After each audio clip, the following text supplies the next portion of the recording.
The funeral was immaculate. White lilies, controlled lighting, polished wood that reflected the chandeliers like something staged for a magazine. My father-in-law had always believed in presentation over confession. Even death apparently required choreography. My husband stood beside me in a tailored black suit he hadn't paid for. He held my hand loosely, not for comfort, but for optics. I knew the difference. I had financed the difference for years. He had been unemployed for most of our marriage. Between ventures, he used to say. His father funded the experiments. I funded the groceries. We called it partnership because that sounded better than imbalance.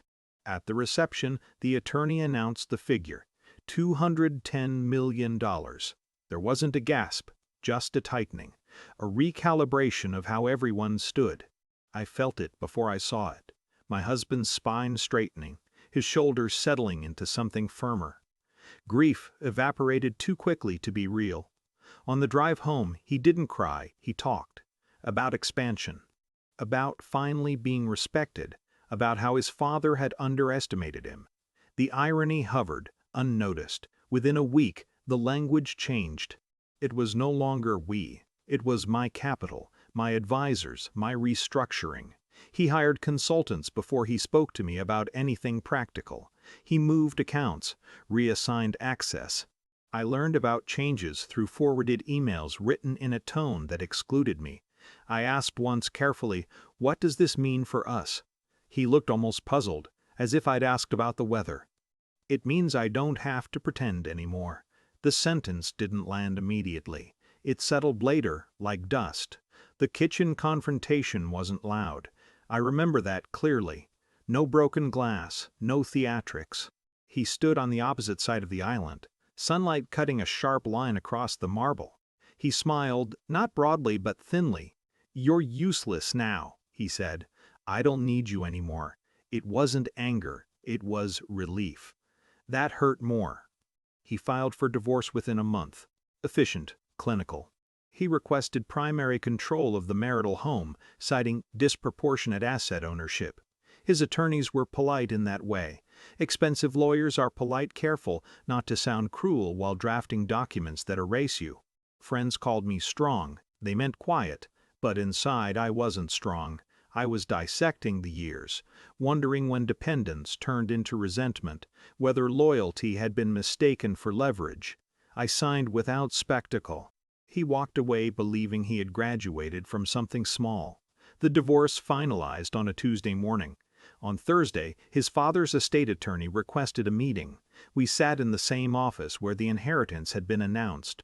Same heavy curtains, same long table. My ex arrived first, confident enough to lean back with one ankle resting on his knee. He looked at me briefly in evaluation, not an acknowledgement. The lawyer entered with a thin folder instead of the thick binders from before. He was an older man, composed in a way that suggested he had already seen the ending. "Before distributions proceed," he said, "there's a matter of compliance." My ex frowned slightly. Compliance with what? The will. Silence stretched.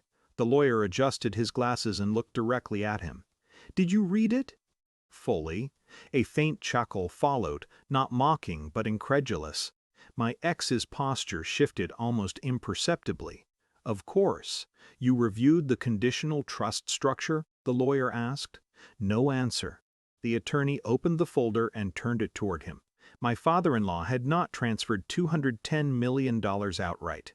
The majority of the estate had been placed into a protected trust designed to preserve the family foundation and business holdings. Liquid assets were accessible but in tiers, and there was a clause. In the event of marital dissolution initiated by the primary heir within 2 years of inheritance, executive authority over the trust would default to the designated successor trustee. The successor trustee was not the son. It was me. My father-in-law had never been sentimental, but he had been observant. He had once told me, quietly, while my husband was pitching another failed idea, "You're the only one in this family who understands continuity." I hadn't known he meant it legally. My ex read the page twice. The color drained slowly from his face, not dramatically, just enough. "This can't be right," he said. "It is," the lawyer replied, calm, measured. Authority embodied in paperwork, not volume.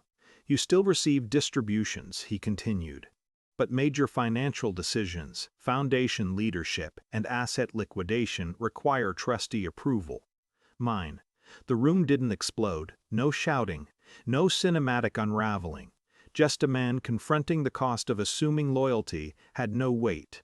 He looked at me then, not with love, not even with anger, with calculation. "You knew?" he asked. I shook my head. "No."